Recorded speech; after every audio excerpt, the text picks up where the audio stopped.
Meus queridos, nós já vamos para o momento da palavra, pastor André, e logo após, se der tempo, os irmãos do rei louvam novamente, mas pastor André, por gentileza, não se preocupa, de repente, nessa questão eu falei ali para o Marcelo, já passar para o pastor André, e ele fica mais à vontade, depois se der tempo nós louvamos, senão, amanhã, o culto de novo.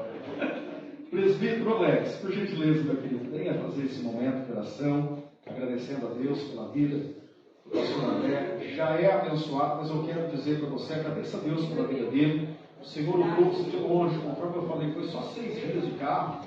Eu tinha falado 5, ele me corrigiu 6 dias para chegar aqui. Daí está nos auxiliando, queira Deus, o tempo que for necessário. E eu fico muito feliz, porque nós já nos tornamos amigos mesmo. Aquele amigo de estar indo na casa jantar, né? Minha esposa preparou lá uma canjiquinha de frango. E nós tivemos ali a oportunidade de estar conversando um pouco mais, conhecendo um pouco mais a história deles. Esteve ali, claro. Quem mais? Ginaldo Elismar. Glória a Deus, segurança, né? Amém. Quero cumprimentar todos com a paz do Senhor Jesus. Amém? Amém. Glória a Deus. Senhor, meu Deus e meu Pai, Senhor, mais uma vez, meu Pai, na Tua presença, Senhor, te pedimos, Senhor. Venha falar poderosamente, Senhor, através da Sua palavra, Senhor, em nossos corações. Senhor, precisamos, ó Pai, ouvir a Tua palavra. Venha, Senhor, falar, Senhor, em nossos corações, Senhor. E no nome do Senhor Jesus, usa Teu Filho, Senhor, assim como tem usado, Senhor, poderosamente, Senhor, em todos os lugares. E no nome do Senhor Jesus, venha falar conosco. Em nome de Jesus, amém. Glória a Deus. Glória a Deus. Aleluia, Jesus. Louvado seja o nosso Senhor. Glória a Deus. Aleluia. Louvado e agradecido ao teu nome, Senhor. Te adoramos.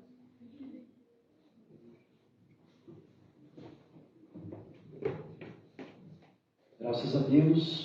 Boa noite novamente a toda a igreja, né? Quero saudar com a graça e com a paz do nosso Senhor Jesus Cristo. Amém? É com grande alegria que estamos aqui, né? Com uma missão nessa noite de trazer, né, a palavra do Senhor, a mensagem, e creio que Deus tem algo poderoso para falar com cada um de nós. Sabendo que Deus fala primeiro com o pregador. Ele fala primeiro com o altar. E daqui flui para toda a igreja. Amém? Louvado seja Deus.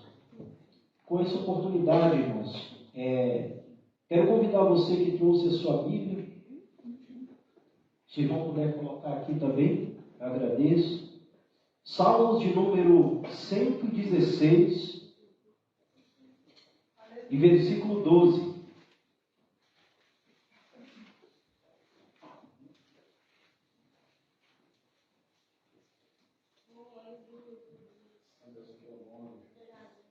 Salmo 116, versículo 12.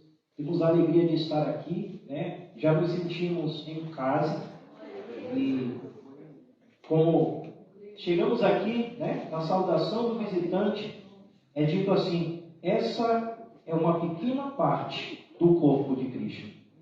E o corpo de Cristo ele está espalhado sobre toda a terra. Hoje nós nos conhecemos um pedacinho do corpo de Cristo. Mas chegará um dia, e não tarda, em que nós estaremos todos juntos louvando ao Senhor na terra. Lá naquele dia não haverá divisão por placas, não haverá divisão, eu sou de Paulo, eu sou de Apolo, todos serão para sempre de Jesus. Eu creio que quando João ele viu o número dos salvos, lá naquele número estava eu e estava você. São tantos como a areia do mar e as estrelas dos céus. Diz a palavra do Senhor, amados. Quem encontrou, diga glória a Deus. Glória a Deus. Está escrito assim, 116, 12. Que darei eu ao Senhor por todos os benefícios que me tem feito. Por enquanto até aqui. Que darei eu ao Senhor por todos os benefícios que me tem feito.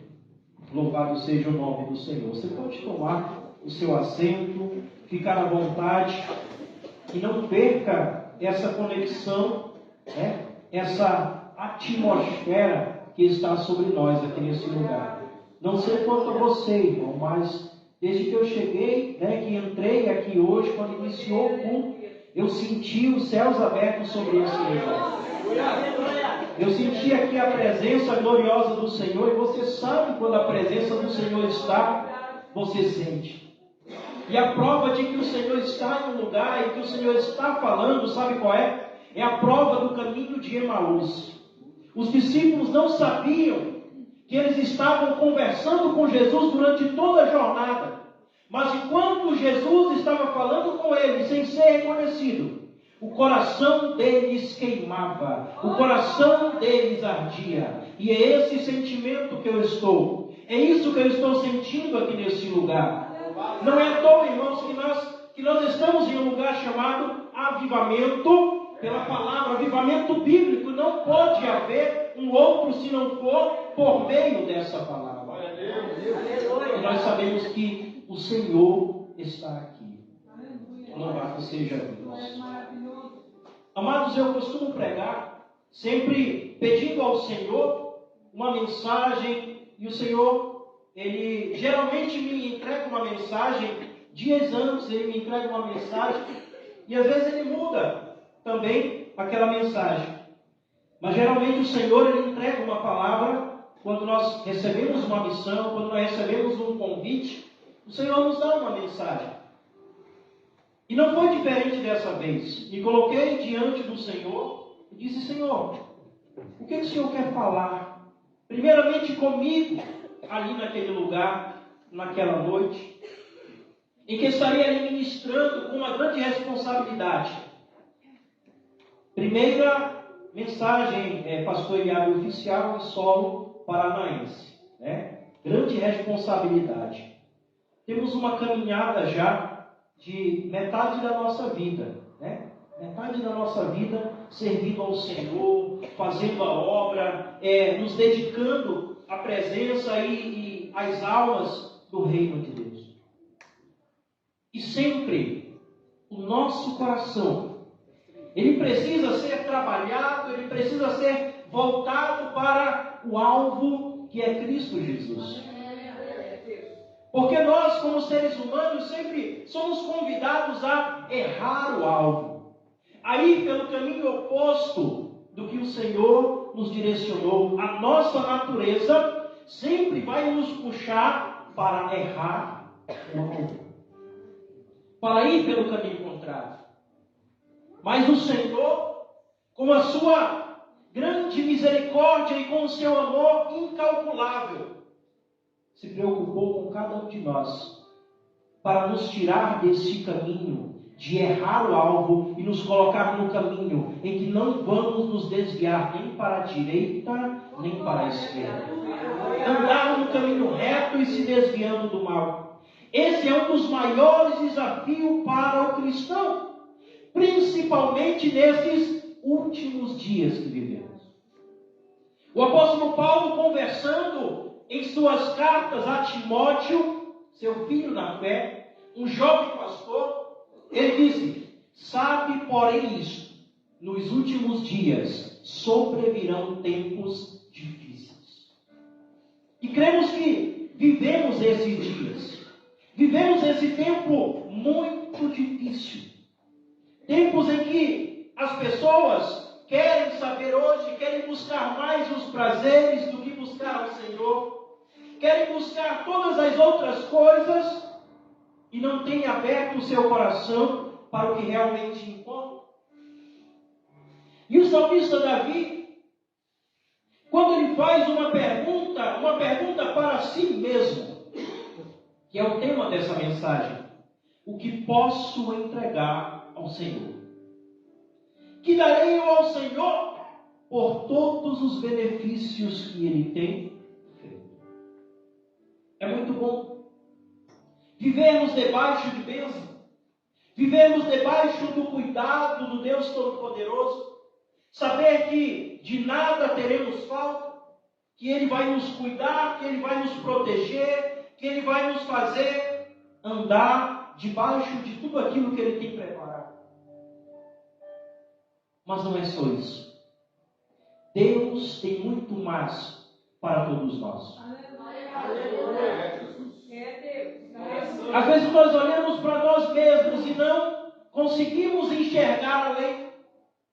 Nós olhamos para nós, quem sabe você se olha no espelho e não consegue ver o potencial que há em você. Quem sabe você já ouviu alguém dizer: ei, você não vai chegar tão longe.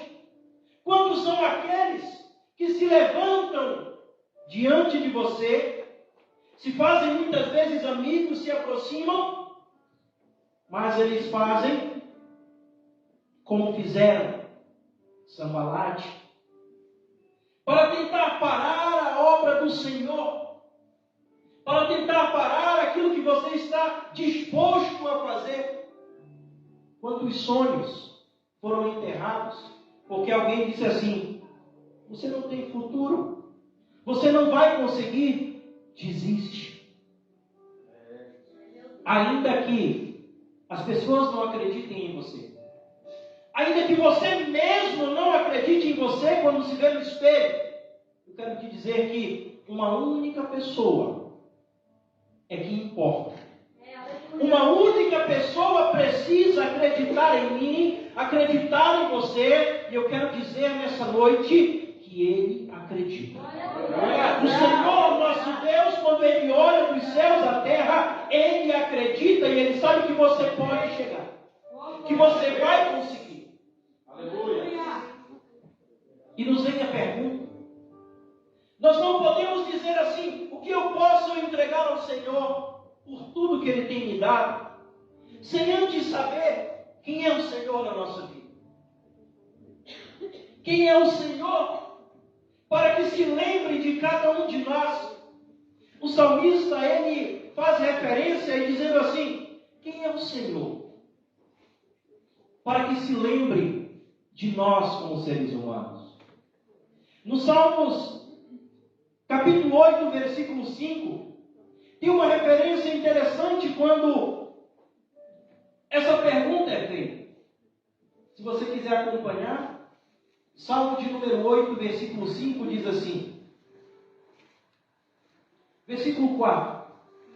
Quem é o homem mortal para que te lembres dele? E o filho do homem para que o visites?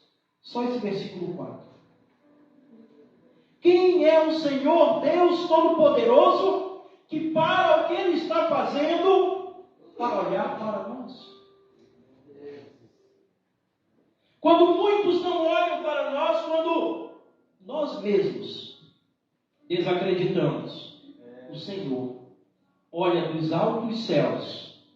E a Bíblia diz que não fomos nós que escolhemos estar junto dele. Foi Ele que nos escolheu. Não fomos nós que amamos Ele, nem conseguiríamos. Foi Ele que nos amou primeiro. E por causa desse amor, Ele moveu céus e terra.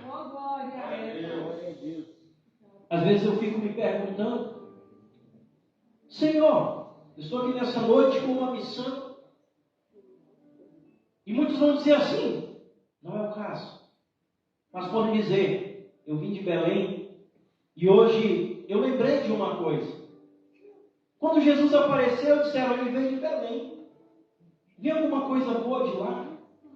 Viu alguma coisa boa de Nazaré? Lá de Belém, da Judéia?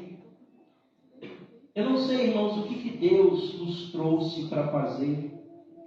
Eu não sei quais são os planos e não sei qual é a proporção do que o Senhor tem a realizar através de nós, através da nossa família. Mas eu sei de uma coisa: o dia que o Senhor falou ao meu coração e disse assim, através da palavra que deu a Paulo, de madrugada numa visão, ele disse: passa para Macedônia e nos ajuda. O dia que o Senhor falou comigo isso, eu disse: Senhor, eu estou aqui, à tua disposição para o que o Senhor quiser me usar. Eu não sei o que vai ser. O Senhor, Deus Todo-Poderoso, Ele tem atributos que nenhum homem, ninguém nunca jamais vai ter. Existe uma lista de atributos que são somente de Deus. E isso o faz Deus. Quem é o Senhor para que se lembre de nós? Em primeiro lugar, irmãos, Ele é o Deus onipresente. Segundo o salmista escreveu no Salmo 139, para onde me irei da tua presença? Não tem como fugir. Não tem para onde me esconder, Senhor, da tua presença. Não tem. Ele é o Deus que está em todos os lugares ao mesmo tempo. E se nós vamos tentar entender isso, vamos enlouquecer. Como assim? Não tem como. Só precisa crer. Ele é o Deus onipresente. Segundo, Ele é o Deus onisciente. Ele sabe de todas as coisas. Ele é dono de toda a ciência, de toda a sabedoria. Tão alta que não podemos alcançar, disse o salmista. Ele sabe de todas as coisas. Salmo 147, 4 diz assim, que Ele conta todas as estrelas e tem mais. Ele chama cada uma delas pelo seu nome. Irmãos, que maravilha.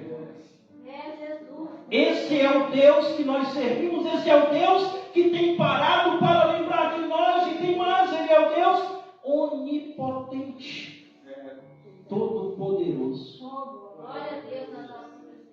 Ele é o Deus que pode todas as coisas com o poder da sua palavra. A Bíblia diz que por meio da sua palavra tudo que existe hoje veio a existir. Através do verbo de Deus que se fez carne, hoje nós temos salvação. Sabe por que Jesus é o verbo de Deus?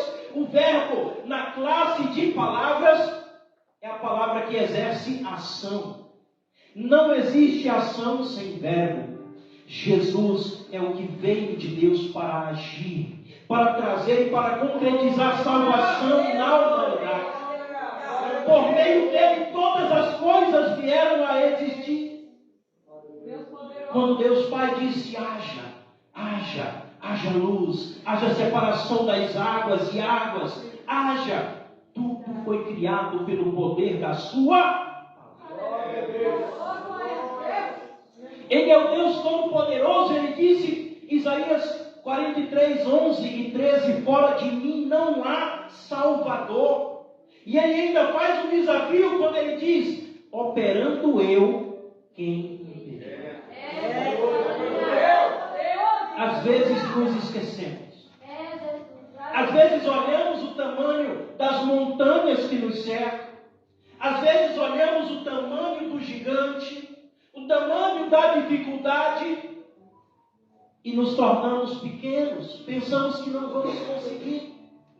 E nos esquecemos que além dos montes está o nosso Deus. O salmista diz assim, eleva os olhos para os montes. De onde me virá o socorro? Ele entendia que o socorro dele vinha além dos montes, vinha acima das montanhas, acima das nuvens. O meu socorro vem do Senhor que fez os céus e a terra. Se temos um Deus Todo-Poderoso, não precisamos temer. Nada temeremos. A nossa natureza humana, ela é falha. Ela nos vai tentar parar. Ela vai tentar minar as nossas forças. Mas creio, o Senhor está lutando por nós. Isaías diz que desde a antiguidade nunca se viu e nunca se ouviu falar de um Deus como Ele, que trabalha por aqueles que nele esperam. Esse é o Deus que nós servimos. Em quarto lugar, quem é o Senhor? Ele é um Deus transcendente, Ele é um Deus infinito. Não se limita por tempo, por espaço. Ele está acima de toda a criação. Êxodo 3,14 diz assim: eu sou o que sou. Quando nós vemos o Senhor falando com Moisés, e eu já entro no quinto atributo de Deus, que é a eternidade.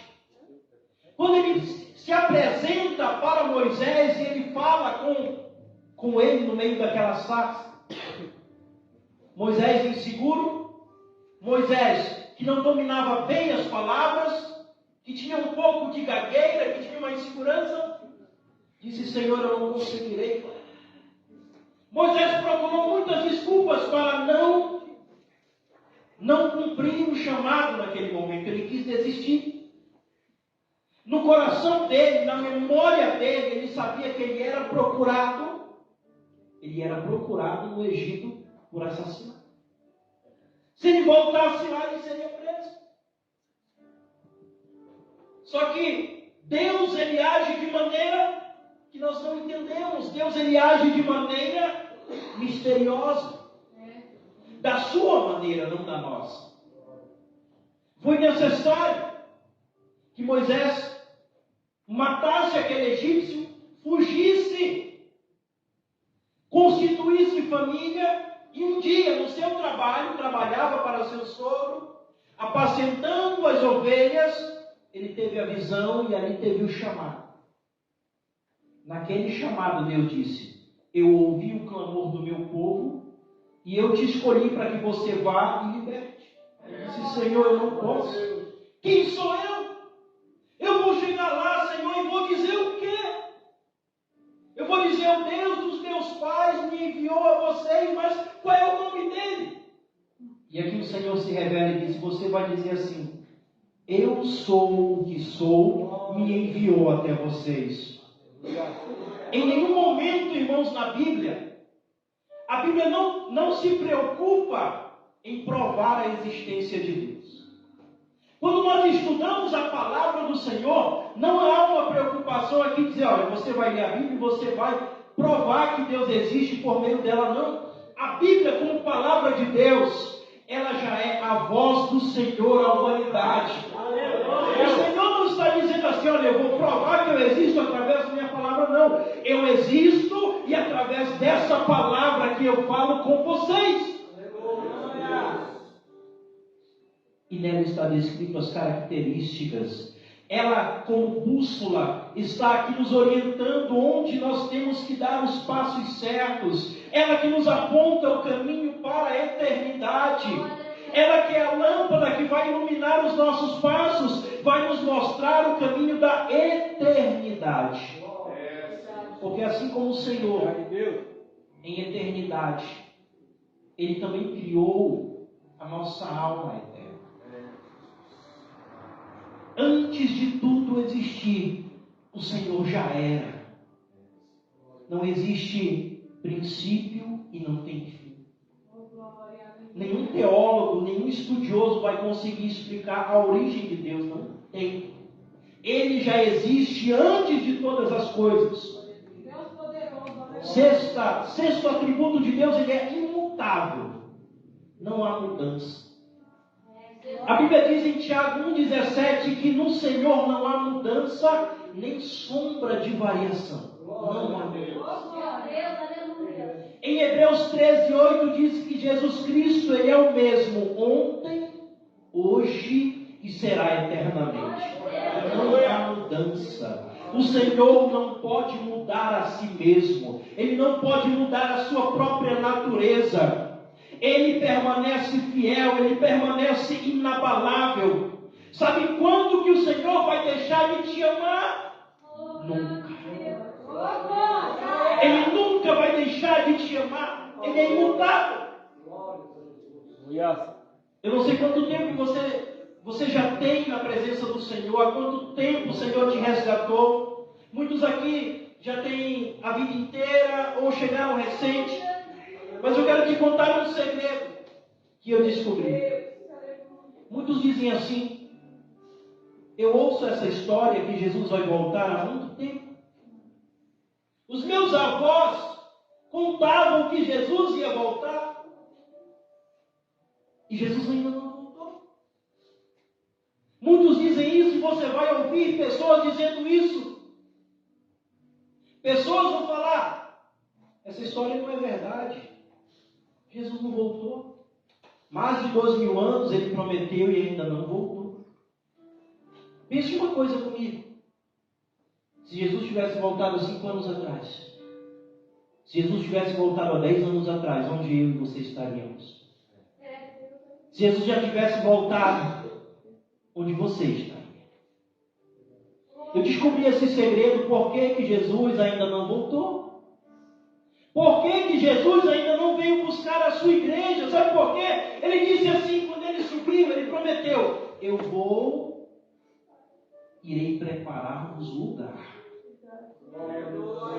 Quando estiver tudo pronto, eu virei e vos levarei e vocês estarão comigo para sempre.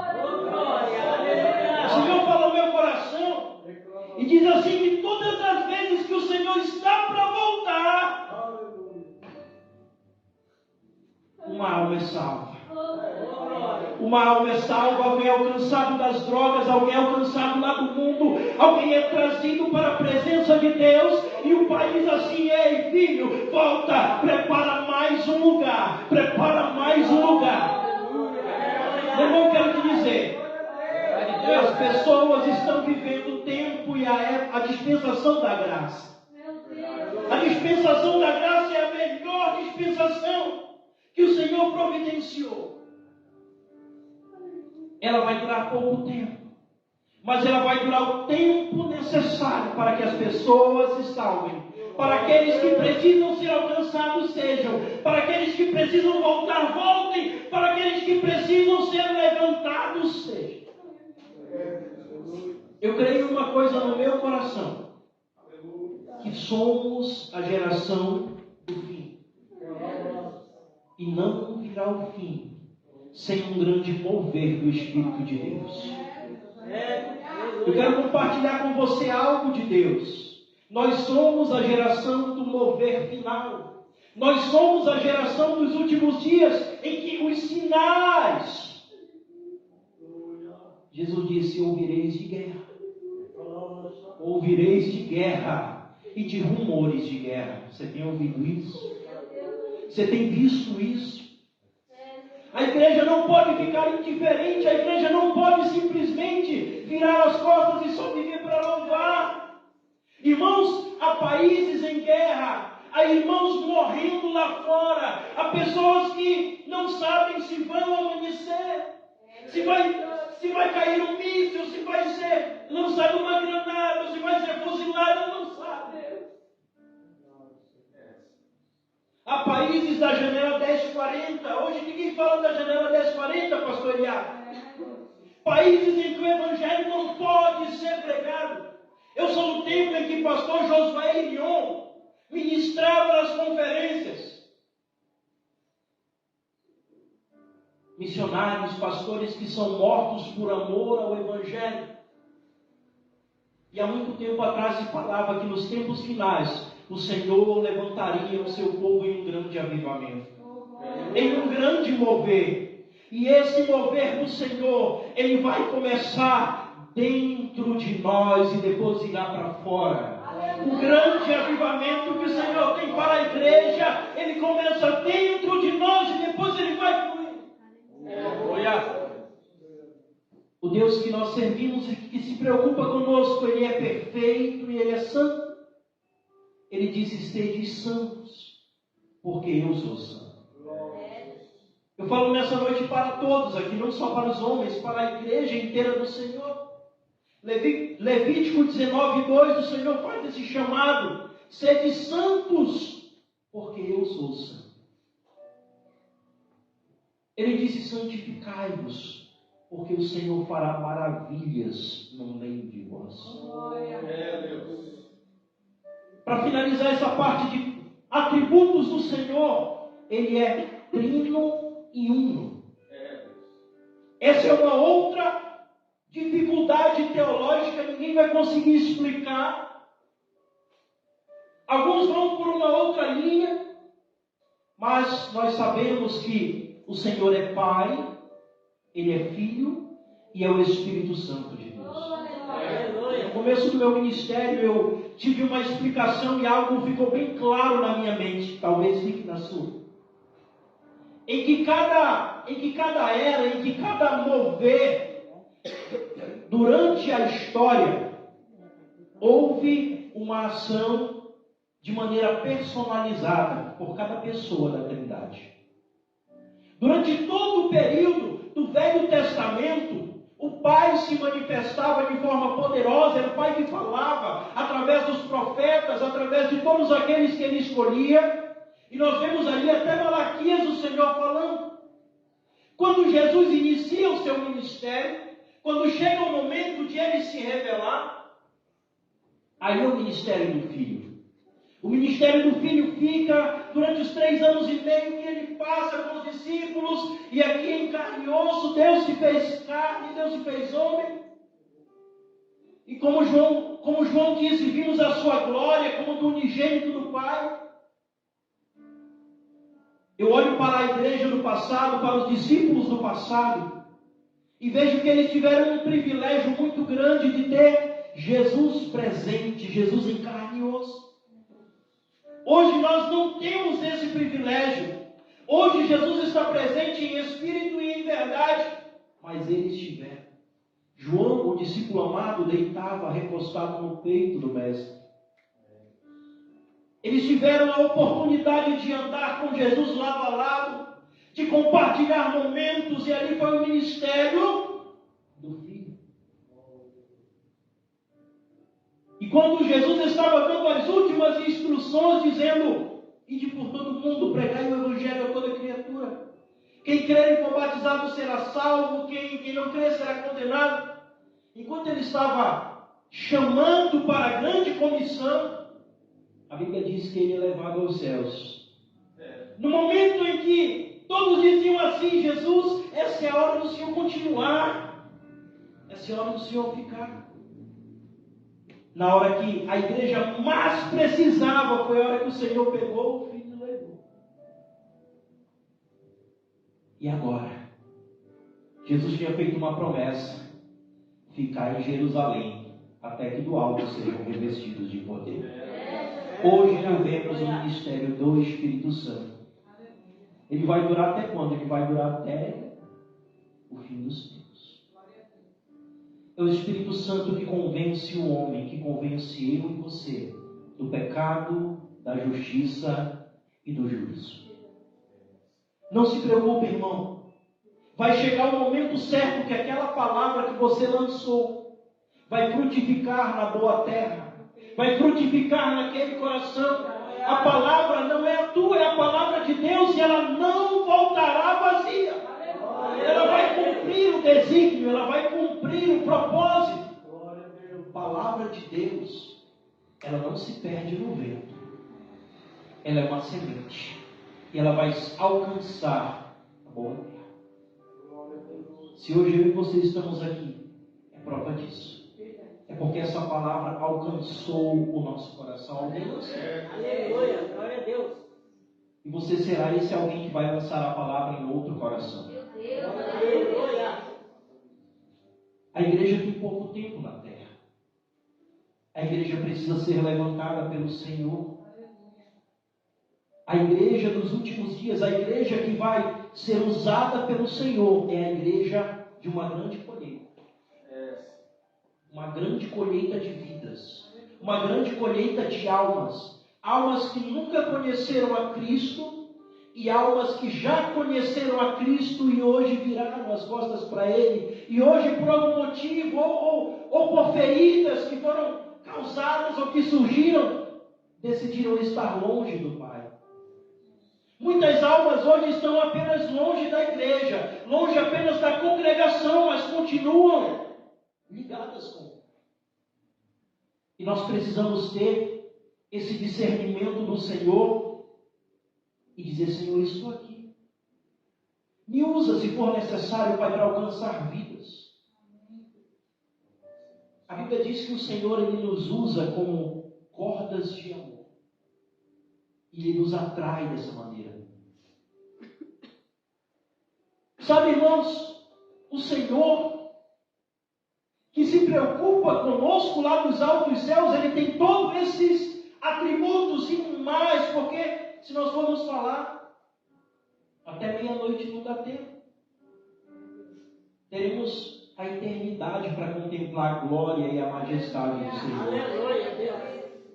O Deus que nós servimos, Ele é tudo isso e muito mais. E Ele se lembra de nós.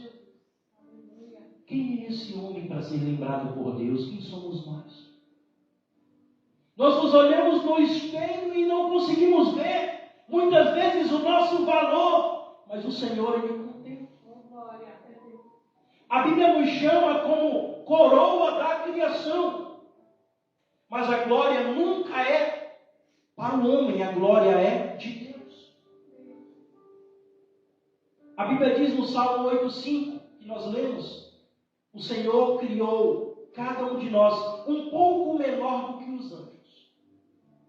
Quem é esse homem para que seja lembrado? Ele foi criado, ele é criação de Deus, um pouco menor do que os anjos. Diferente dos anjos, o Senhor nos criou com uma possibilidade de escolher. Os anjos, a eles não foi permitido escolher. Eles foram criados unicamente para servir ao Senhor. Por isso que não há salvação para a terça parte dos anjos que se rebelaram. Não há um plano de salvação, não foi descrito. Eles não foram criados com o poder de escolher, eles foram criados só com isso. Mas quando o Senhor cria o ser humano, Ele cria e diz assim: façamos o homem a nossa imagem, conforme a nossa semelhança. Façamos o homem a imagem e semelhança. Ele vai ser um pouco menor do que os anjos. Só que ele vai viver para refletir a glória de Deus. Quando o Senhor cria o homem em Gênesis capítulo 1, versículo 26, façamos o homem. Ele decide que o homem seria criado ali para fechar a criação, fechar com chave de ouro. Seria alguém criado que iria viver para servir a Ele voluntariamente. Ia escolher fazer isso. E também teria o direito de escolher não fazer. Nisso estaria um segredo. Mesmo podendo não servir, o homem escolheria servir. Porque assim ele ia provar que ele não quer as outras coisas, mesmo podendo ter. E isso para Deus é algo muito profundo. O Senhor cria o homem com uma autoridade.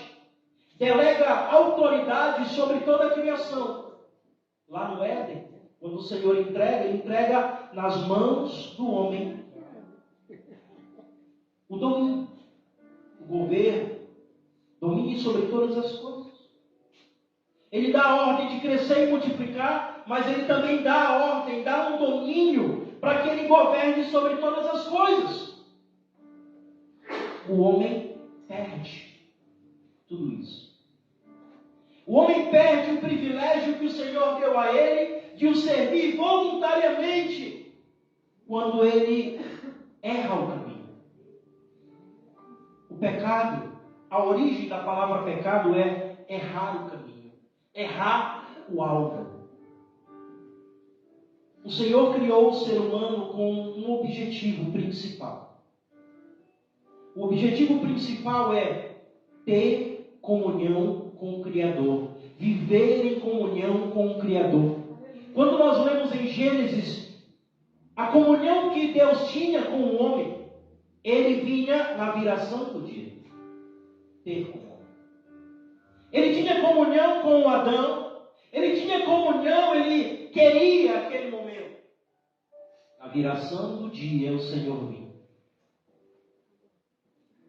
Só que um dia, quando Deus veio na viração, alguma coisa estava diferente. O homem tinha errado o alvo. Ele tinha errado o caminho. Deus tinha dito a ele: você tem tudo o que você precisa. Todos os benefícios que você precisar, você tem aqui no meu jardim. De todas as árvores poderás comer deles. Deus sempre nos dá tudo o que é necessário, irmãos. Deus não vai nos negar nada que precisamos.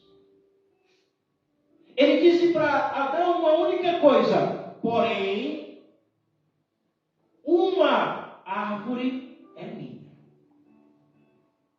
Dessa árvore você não pode comer. Muitos defendem e dizem assim: mas Deus é muito cruel. Ele negou uma coisa para o homem. Irmãos, ele não negou. Ele disse: isso aqui é meu. Você tem todas as outras coisas. Só que o ser humano, ele quer tudo e mais um pouco. Não se conforma. Não se contenta com tudo aquilo que ele já recebeu e ele quer ainda mais.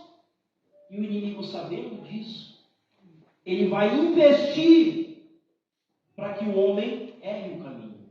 Para que o homem faça aquilo que Deus disse para não fazer. E ele ainda faz parecer o engano. É que leva o homem, a mulher levou o ser humano a errar. Muitos dizem assim: por que a serpente não convenceu logo diretamente Adão?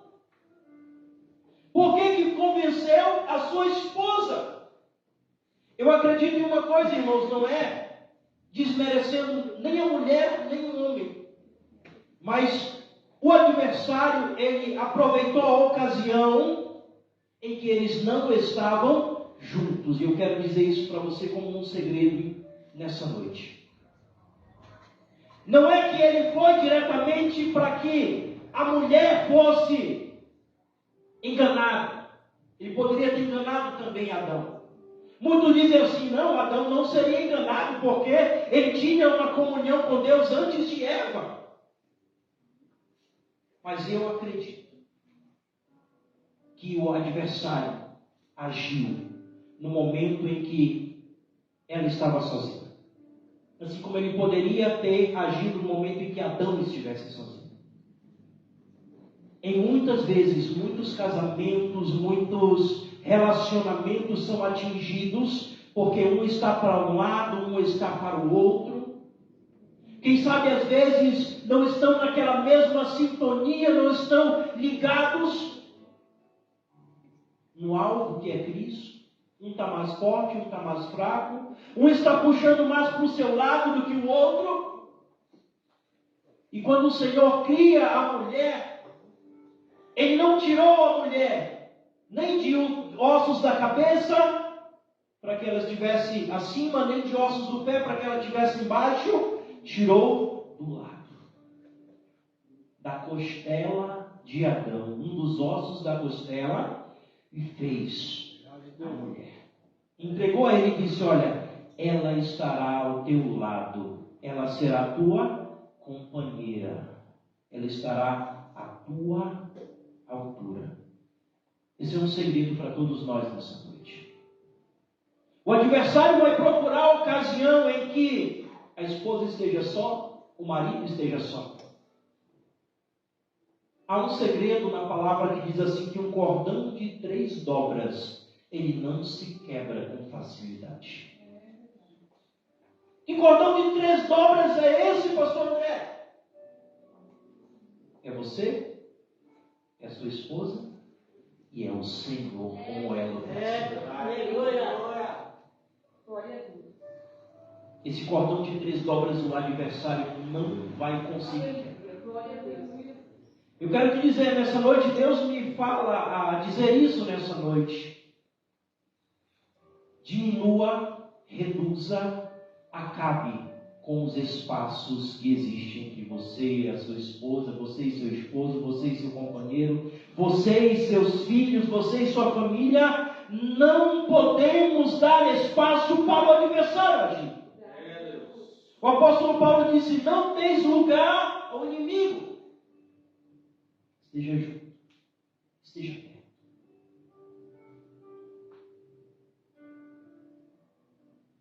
O adversário conseguiu fazer com que a mulher fosse enganada, fosse iludida, e ela foi lá e convenceu seu marido, e sabemos da história. Perderam o lugar no Éden. O Senhor os expulsa do Éden, coloca nos querubins com uma espada, e eles não puderam mais entrar. As consequências vieram para ambos, e nós sabemos da história. As dores de parto se multiplicariam muito. O trabalho do homem agora foi acrescido, de mais dificuldade. Ele teria que, do suor do seu rosto, levar o sustento para casa. Tudo se tornou mais difícil. O primeiro Adão perdeu. O primeiro Adão errou o alvo. Mas o Senhor já tinha começado a desenhar um plano para reverter essa situação. A Bíblia diz em Romanos capítulo 3, versículo 23: todos pecaram e foram destituídos da glória de Deus. Porque todos pecaram e perderam essa glória de Deus em suas vidas. Lembra que o Senhor nos criou, segundo o salmista, com honra e glória. Isso foi perdido lá no Éden. O adversário se apoderou, começou a dominar várias coisas que era para o homem dominar. E o Senhor Jesus, quando veio com a missão de restaurar, de devolver ao homem essa autoridade que foi entregue lá no Éden. O que motivou o Senhor para que Ele se lembrasse de nós, para que Ele olhasse lá dos céus a nós? Lembra que eu disse, Ele nos amou primeiro. Se esse não for o versículo mais pregado em todo o mundo, eu não sei. João 3,16. Segundo os estudiosos, os teólogos, esse é o versículo mais conhecido no mundo inteiro. Que todos os crentes sabem decorado, de olho fechado, de cabeça para baixo, João 3,16.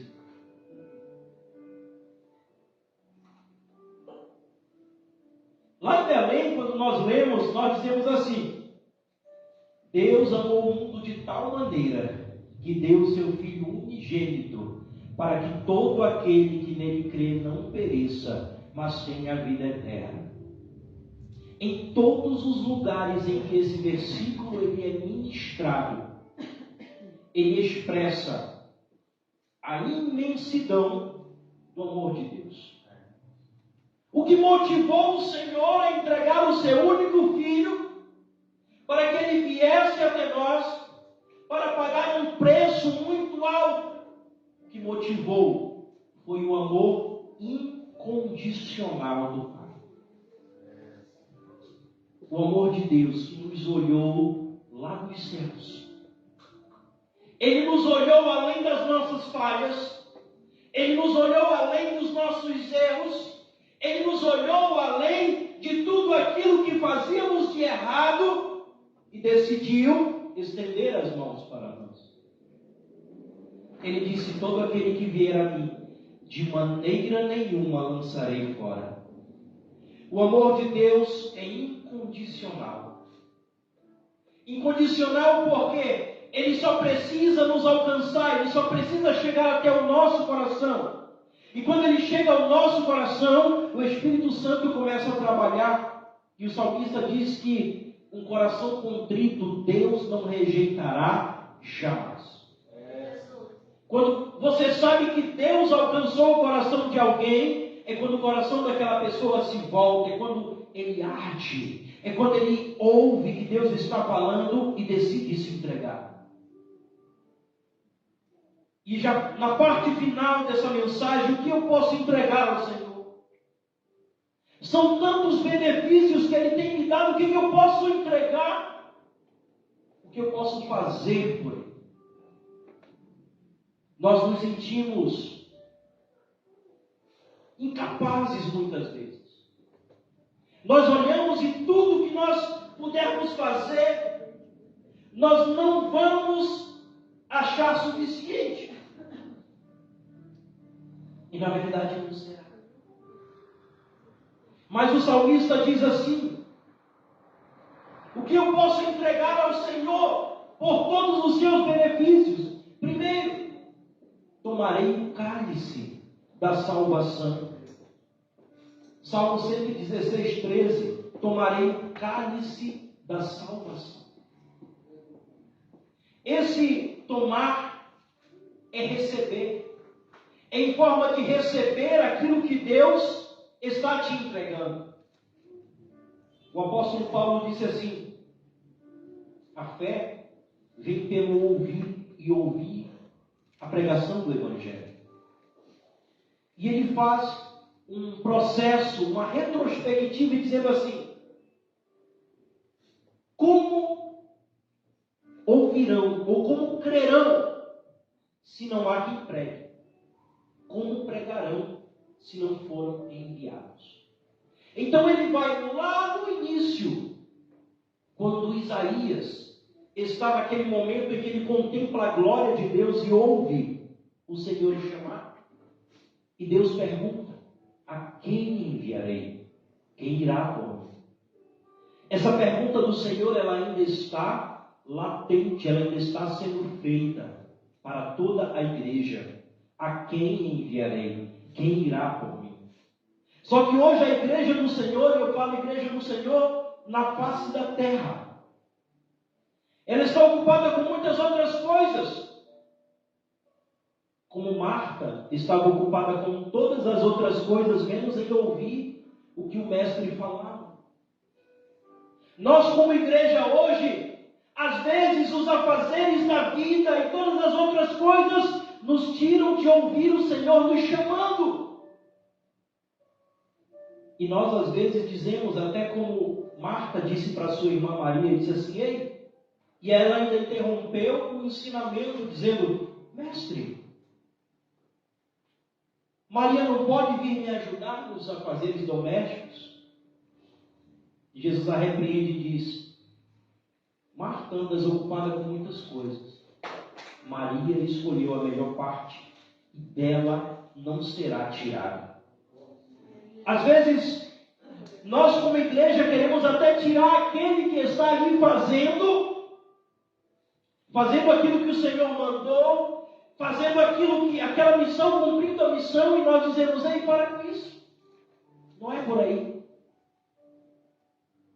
E às vezes queremos impedir alguém de continuar, de proclamar o Evangelho. A igreja do Senhor tem pouco tempo. E ela precisa tomar o cálice da salvação. Apocalipse 3:20. O Senhor, Ele continua batendo a porta dos corações. Eis que estou à porta e bato. Se alguém ouvir, primeiro vai ter que ouvir. O chamado do Senhor, ele precisa ser ouvido. Ele precisa ser escutado. E nessa noite eu falo a você, irmão, o Senhor continua chamando. Aleluia. Quando eu estava ali sentado, eu sentia Deus falando no meu coração assim, que Ele quer despertar os chamados. Ele quer despertar chamados nos nossos corações.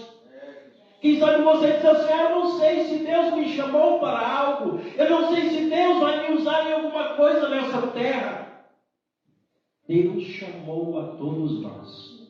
E Ele quer levantar, Ele quer fazer esse chamado dentro de você arder, ser avivado, acender esse chamado. A quem enviarei? Quem irá por mim? O que eu posso entregar ao Senhor? Invocarei o nome do Senhor, diz o salmista. tomarei o cálice da salvação e invocarei o nome do Senhor.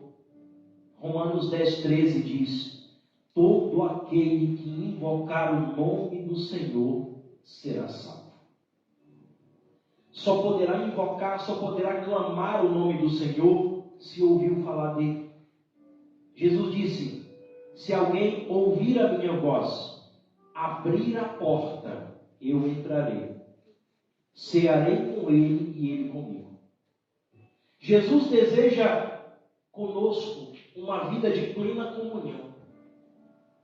Uma vida de comunhão, de melhores amigos, de pai e filho, e que você esteja ali, sente à mesa junto com Jesus, reparta o pão. Ele nos revela os seus mistérios, os seus segredos. E nos diga assim: filho, agora você pode ir, eu estou com você todos os dias, até o final dos tempos, você pode ir. Vá pelo mundo inteiro, pregue o Evangelho a toda criatura, eu vou estar com você, mas você tem que ir. Não é mais Jesus. Não é mais Jesus que está pregando o Evangelho, irmãos, nessa terra. Ele pregou o Evangelho nessa terra o tempo necessário. Deixou uma igreja e ele confiou que essa igreja conseguiria cumprir a sua missão. Eu quero te dizer uma coisa: a igreja de Jesus não falhou. A igreja que Jesus deixou lá no Monte das Oliveiras, aqueles discípulos, eles não falharam.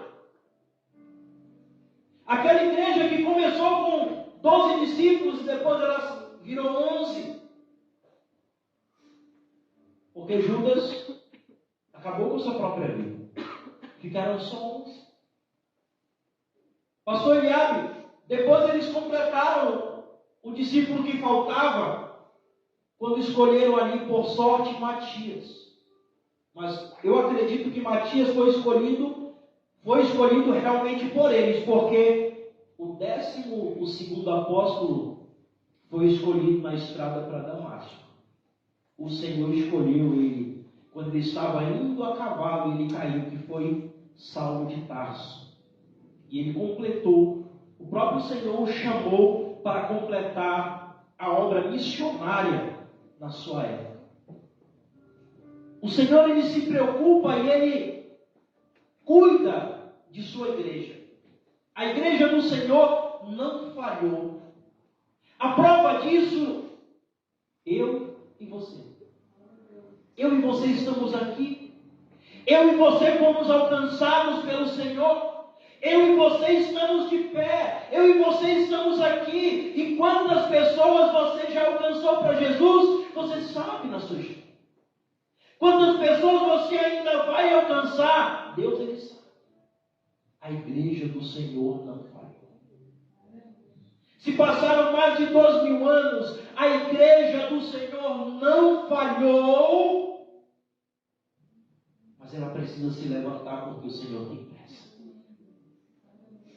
Ela precisa se levantar porque o Senhor tem pouco tempo para cumprir o que Ele tem. A porta da graça pode se fechar logo. E nós, como igreja, precisamos dizer: Senhor, estamos aqui. E o terceiro ponto que o salmista diz: o que eu posso entregar ao Senhor? Eu pagarei os meus votos. Pagarei os meus votos na presença de todo o seu povo. Pagarei os meus votos.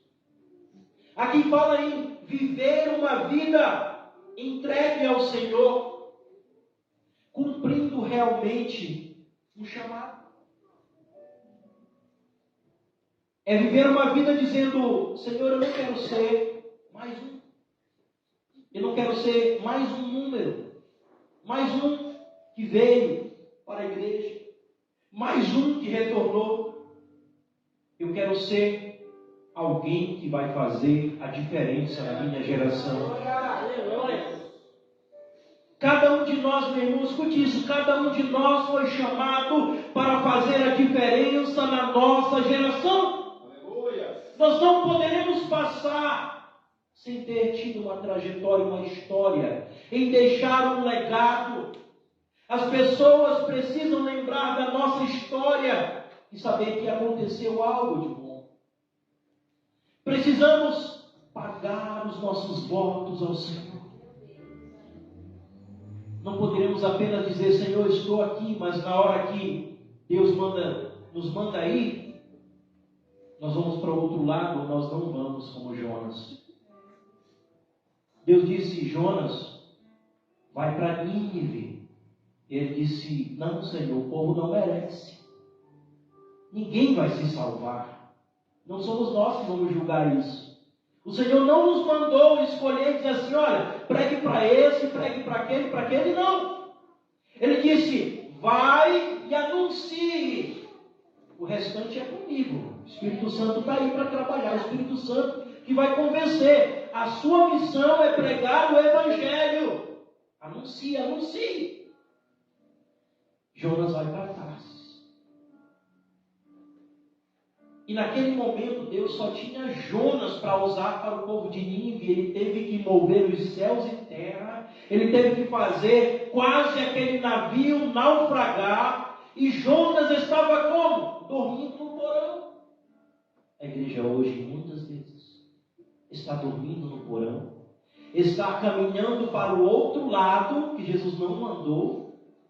E o Senhor precisa muitas vezes sacudir.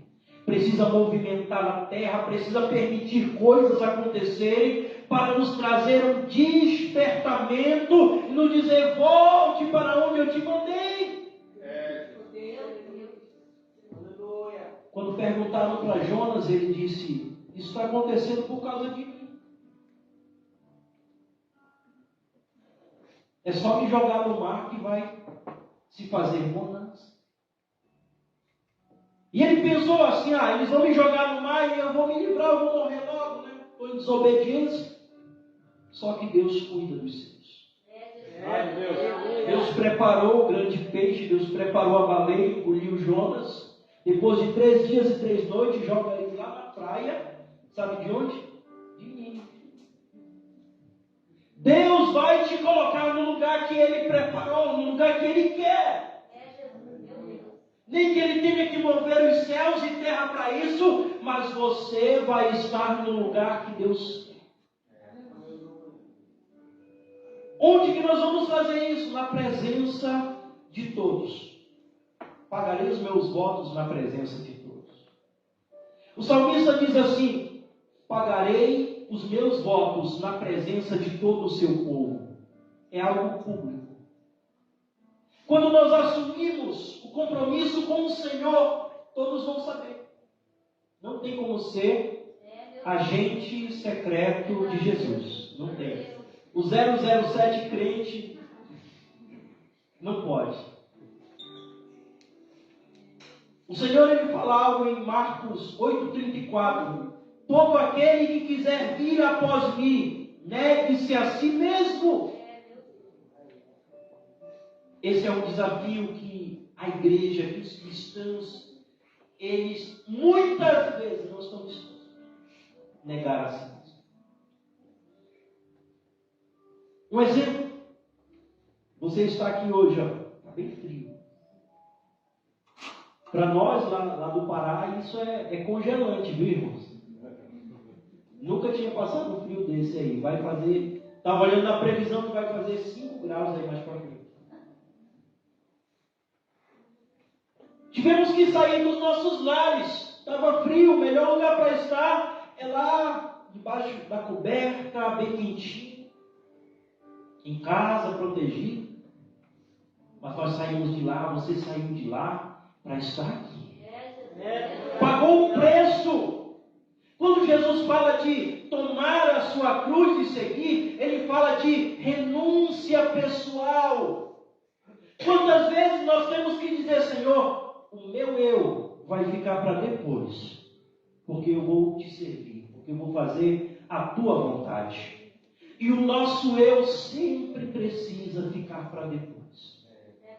A Bíblia diz que aqueles que estão em Cristo, eles crucificaram o velho eu, crucificaram as suas paixões.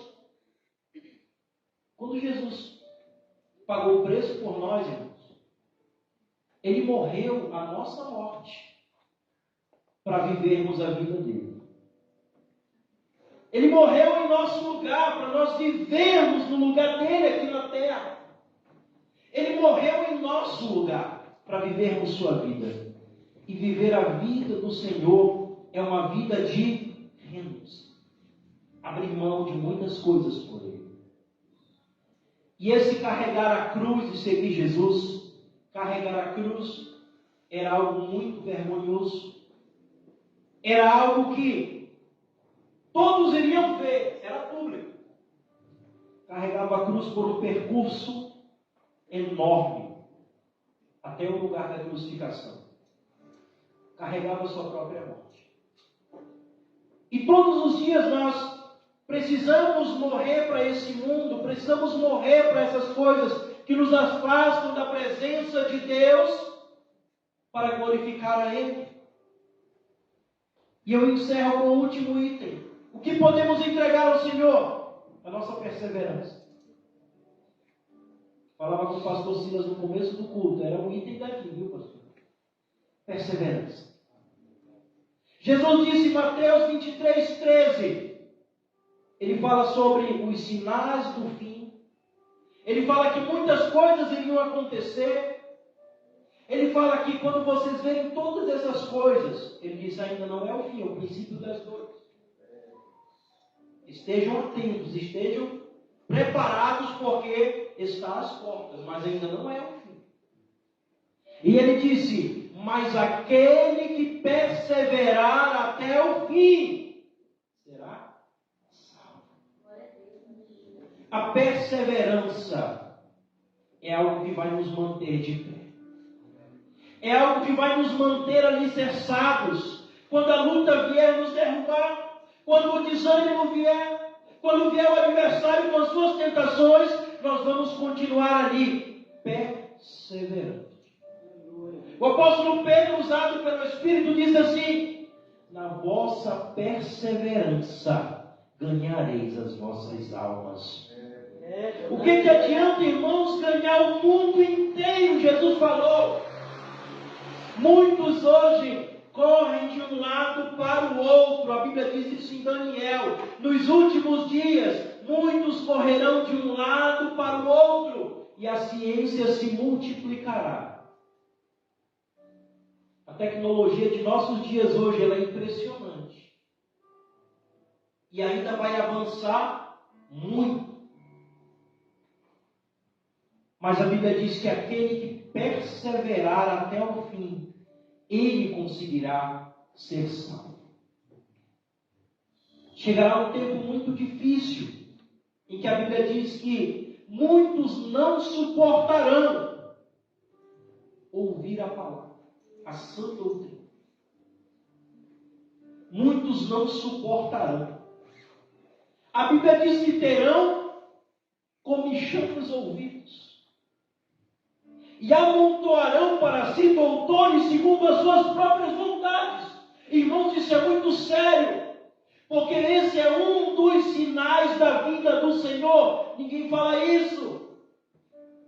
Jesus disse assim, olha, quando a manifestação do Senhor e a sua vinda não acontecerá sem que antes venha a apostasia. Muitos irmãos vão abandonar a fé verdadeira. Muitos vão largar o evangelho genuíno. Vão criar para si doutores que falem só coisas boas. Doutores que falem só o que eu quero ouvir e não o que eu preciso ouvir. A palavra do Senhor fala conosco para nos confrontar, para nos exortar, para nos edificar e para nos consolar. Se ela não fizer isso, irmãos, a nossa vida não vai mudar. Se eu ouvir palavras apenas que venham acariciar o meu ego, o meu eu e dizer sim, você é maravilhoso, você é lindo, você é aquilo, não, eu vou ouvir. que eu sou um pecador e preciso de mudança, que se o meu nome não estiver escrito no livro da vida, eu não vou ser levado, eu não vou entrar no céu. Falta, irmãos, falta pregadores, falta Deus levantar nesses últimos dias pregadores que tragam aquelas mensagens em que as pessoas se agarravam nas colunas do templo, ouvindo a mensagem: pecadores nas mãos de um Deus irado. A igreja precisa se levantar. A igreja precisa perseverar até o fim. E perseverar é não abrir mão dos princípios. Não abrir mão daquilo que o Senhor disse: olha, é isso que você tem que fazer, então faça. Ah, pastor, todo mundo está indo pelo outro lado. A moda hoje, pastor, é isso aqui. Irmãos, acima da moda, essa palavra aqui, ela não vai mudar. Essa palavra aqui que vai nos levar para o céu. Ela que vai nos mostrar a porta da salvação. Ela que vai nos mostrar que o caminho para entrar é apertado, é estreito e poucos vão conseguir. Aleluia. A igreja precisa perseverar. Trazer de volta aqueles que saíram para longe. Pastor, tem 99, mas tem uma que está lá fora. Não, mas as 99 cantam muito bem, é uma bênção, é uma maravilha. Eu sinto a presença de Deus quando as 99 ovelhas estão cantando. Irmão, as 99 estão bem. As 99 estão saudáveis, as 99 estão bem cuidadas, alimentadas, mas tem uma que se perdeu no meio do caminho. O que está acontecendo com ela? Onde ela está? Ela está ferida, ela está machucada, ela está prestes a ser devorada pelo lobo. O bom pastor, ele deixa as 99, ele não abandona as 99, ele deixa porque ele sabe que elas estão bem. Ele deixa as 99 e corre atrás daquela que saiu do aprisco. Quando ele encontra, ele a carrega nos braços e traz de volta. E há mais alegria no céu por um pecador que se arrepende do que pelos 99 que já estão salvos. Uma alma vale mais do que o mundo inteiro. Que Deus possa fazer arder no teu coração, irmão, o chamado de entregar ao Senhor o que você pode. O que eu posso entregar a Deus, irmãos? Isso é algo muito pessoal. Deus vai te mostrar o que você pode entregar para Ele. Eu falei só algumas coisas que você pode entregar, mas é algo entre você e Deus. Algo que você pode abrir mão e dizer: Senhor, eu te entrego aqui, olha, minha vida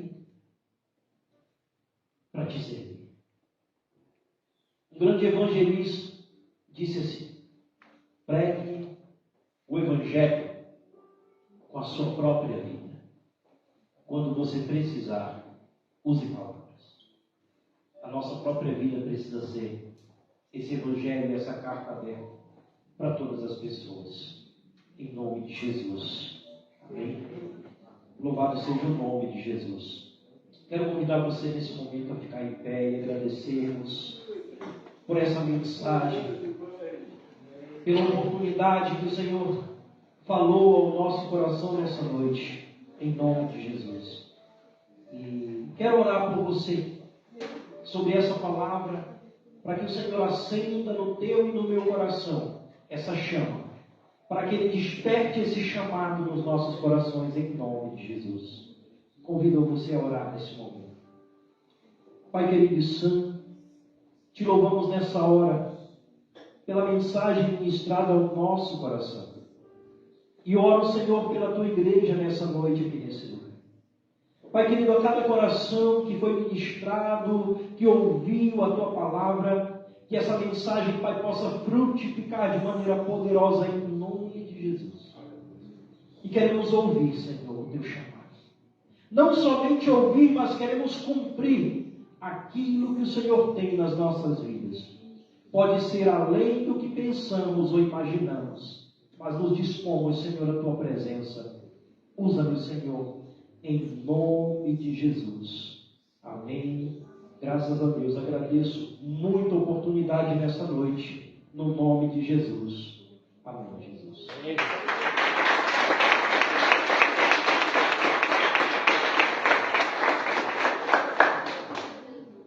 Glória a Deus. Pastor André subiu aqui, vocês acharam que era o Bispo Amorim, né? O Bispo Amorim, quem não conhece, é o Bispo da São Senhor de Deus. E quero agradecer a Deus pela vida do pastor André, pela vida do irmão Alex. Deus possa continuar abençoando a vida de vocês, pastor Fábio, Cátia, que Deus continue abençoando a vida de vocês, o ministério, a igreja, em nome de Jesus. Amém?